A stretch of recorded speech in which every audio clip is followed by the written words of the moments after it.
welcome back. If you've just joined us, you're watching Channels Television, celebrating 21 years of professional broadcasting.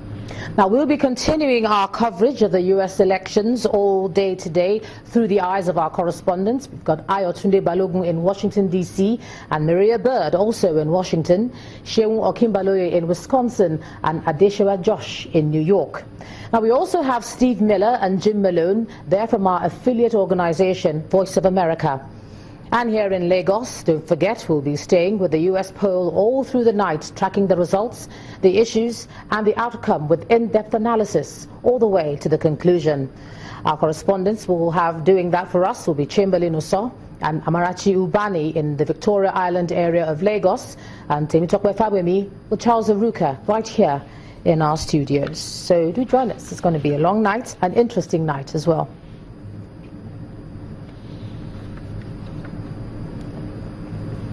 Now, America decides and the world is waiting for the voters' verdict. The next couple of hours will be crucial as attention shifts to the battleground states that hold the power to tip the final results, blue or red.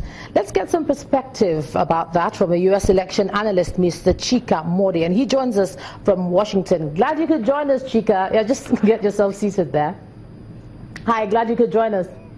Happy to join you. It's an incredible day. Just been very busy trying to keep track of what's going on. I know it's been incredible, hasn't it? Did you get to vote today? In all the movement. Yeah, a lot of things are happening. I mean, your viewers might know there's a U.S. territory called Guam. There are U.S. citizens who live there, but they don't have an electoral college vote. But what is interesting about Guam is that in every election since 1980, they have predicted the winner of the election. The way they vote turns out to be the national winner, with the exception of 1996, where a hurricane stopped them from voting. So they've been pretty prolific in predicting the winners. And the results are out there. Hillary Clinton got 72% of the vote.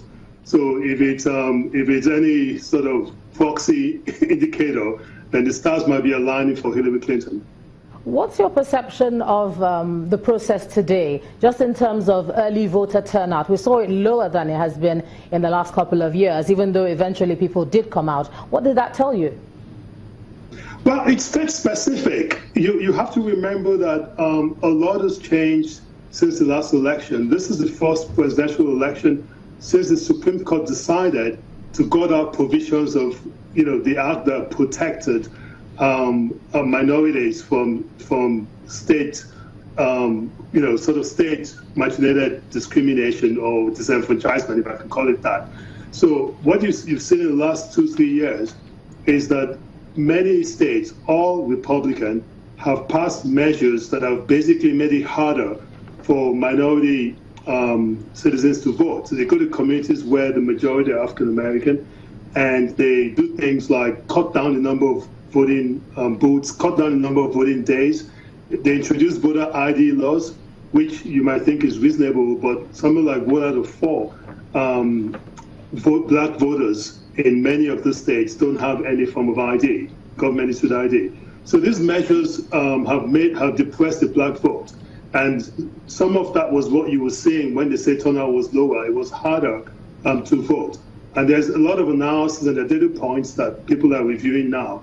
And within the same city, in the areas where they cut down the voting, polling booths and the rest of it, you saw the repression, reduced turnout. But areas where it was the same, you saw equal or increased turnout. So to my mind, I would say it's fair, it's transparent in how it's going on right now.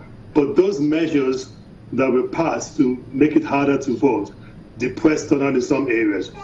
Okay, we know that the race is to the number 270, and we see Hillary Clinton there, slightly ahead there in terms of electoral college votes, at least for the moment. Is it too optimistic to say that she's almost there? What do you think? Well, it's early days, but I would say that the initial signs. Sorry, excuse me. Yeah, I know you have the baby there. Signs are basically that she's on track to win. I'll be surprised if there's any change. I guess in a few hours we will know, but she's very much on track to win the election.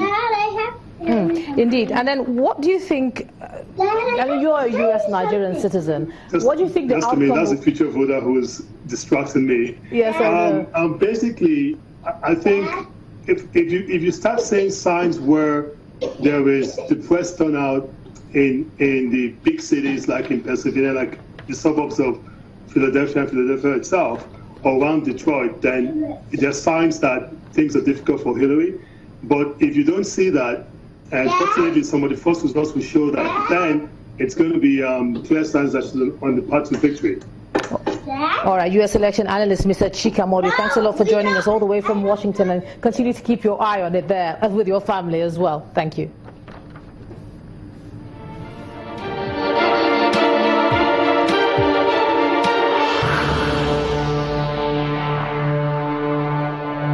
Let's take a quick break now. We'll hand it over to my colleague there in Abuja, Linda Akigwe. Hey, Linda. Hello, Ijoma. Now, as the world waits for the outcome of the U.S. presidential election, federal lawmakers are looking at what Nigeria should expect from whoever emerges as president. While some of the lawmakers believe that the presidency of Hillary Clinton will be in the better interest of Nigeria, others believe that Nigeria can also learn from the Republican candidate Donald Trump.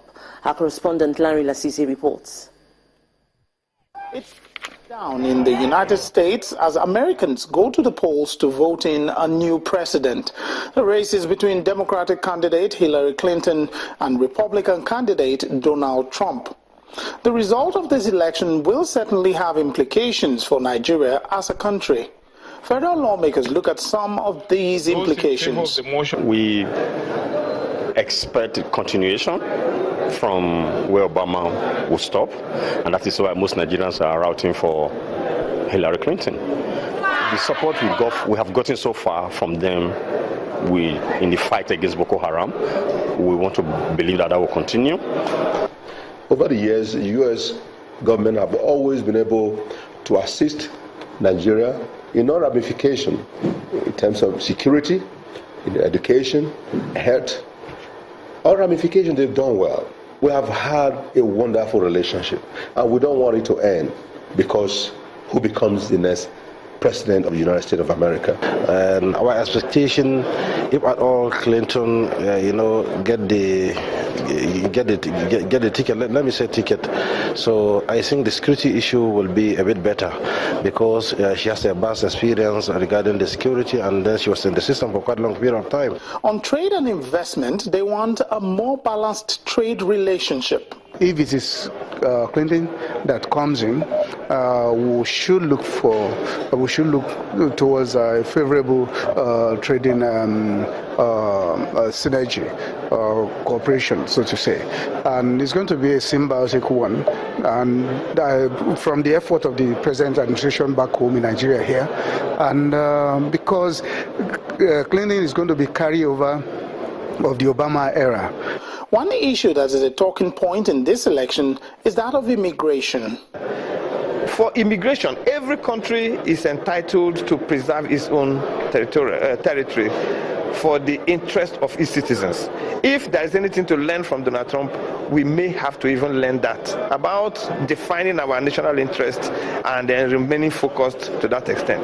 But if you close immigration and become too dogmatic with it, automatically you are saying, oh, America for Americans, and that is where the problem will come in, because a lot of industries are built in the United States with monies that are not from the U.S. The result of the U.S. election will determine what the future relations between the U.S. and Nigeria will be.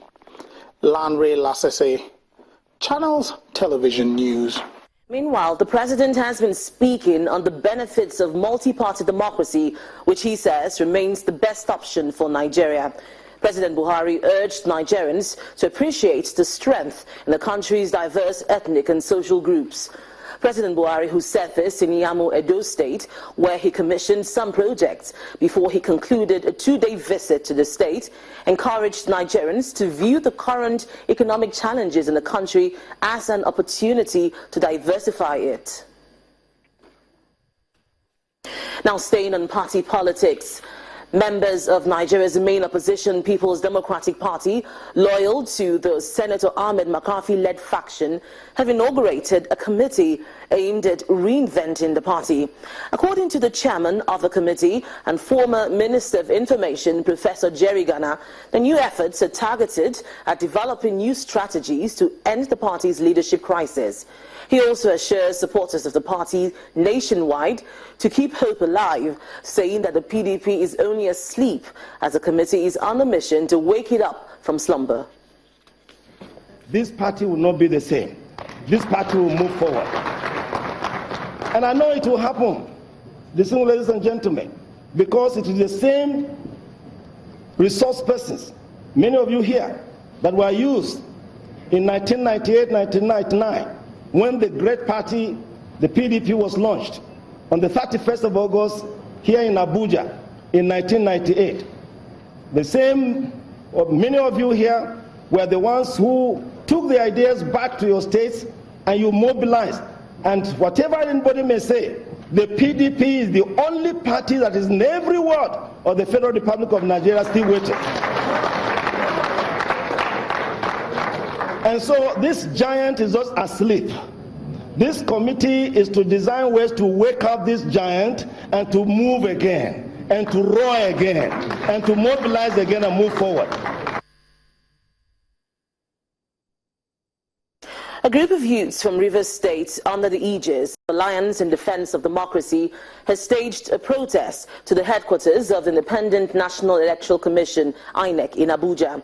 They are calling for the resignation of the INEC chairman over the discovery of fake electoral materials in Port Harcourt. Meanwhile, INEC Director of Voter Education has described the protest as unnecessary.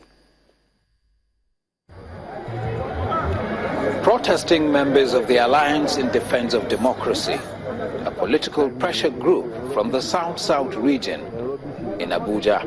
Before setting out for the protest, the coordinator of the group states their grounds and their demands.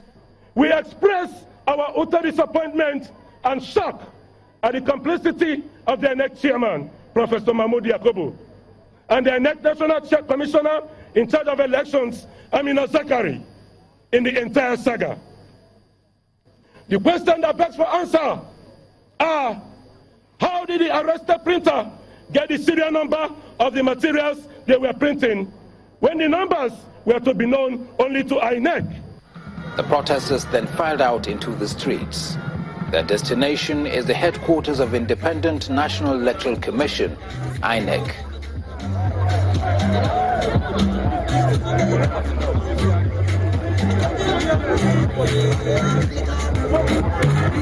But security officials at the headquarters of INEC stopped the protesters from gaining access into the premises. At the gate, the protesters delivered their letter to the head of security, calling for the resignation of the chairman of INEC. Meanwhile, INEC's Director of Voters Education describes the protest as unnecessary, saying INEC has been working with the police in their investigations. When the person is caught with a forged WAEC certificate, do you blame WAEC or the examination body?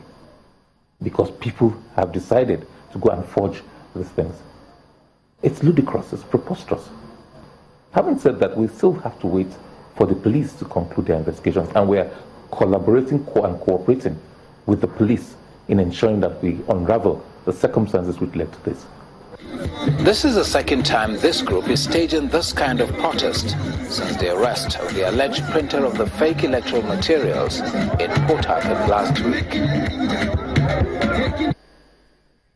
And still ahead on the news at 10, delegates at the first SWIFT Business Forum, West Africa, discuss ways to integrate electronic payment in the sub-region. That's in business news. Join us again.